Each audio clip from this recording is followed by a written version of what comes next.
Like suddenly people come they look at your face, సడన్గా నీ మొహం చూస్తారు, డైలాగ్ చాలా సీరియస్ చెప్తుంటే సంతోష్ మొహం చూడాలి, ఎవరు వచ్చి నీ మొహం ఇలా చూస్తుంటారు, ఎన్నాడు అదే ఎవరు తిడతా ఉంటాడు, మధ్యలో మధ్యలో ఈ లొకేషన్ ఇది ఎవడరా బాబు వీళ్ళు మేము వెళ్తుంటే దారిలో అని ఇవన్నీ ఉంటాయి కదా. So problems, how did you feel? అవును.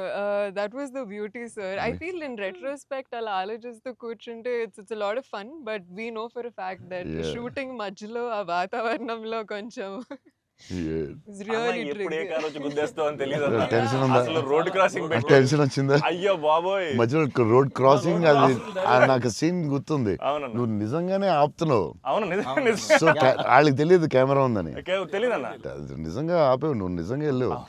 So no one knows the shooting లేదని అసలు తెలియదు, అసలు ఎవరు లేదు. అదే అర్థం అవుతుంది. అది మధ్యలో సడన్ గా వచ్చారా ఏంటి, నువ్వు ఇలా భయపడ్డావు ఒకసారి?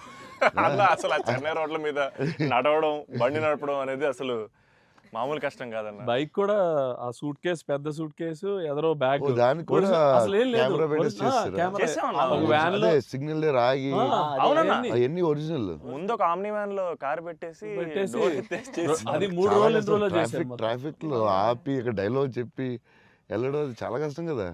దాదాపు లైఫ్ అండ్ డెత్ అన్నారు యాక్చువల్గా. యా మలేషియాలో ఒకసారి ఇలా చేసాం బిల్లాకి, లొకేషన్లో తీసుకుని కార్ డ్రైవ్ చేయాలి, రెడ్ కార్. అది car is much easier than bike.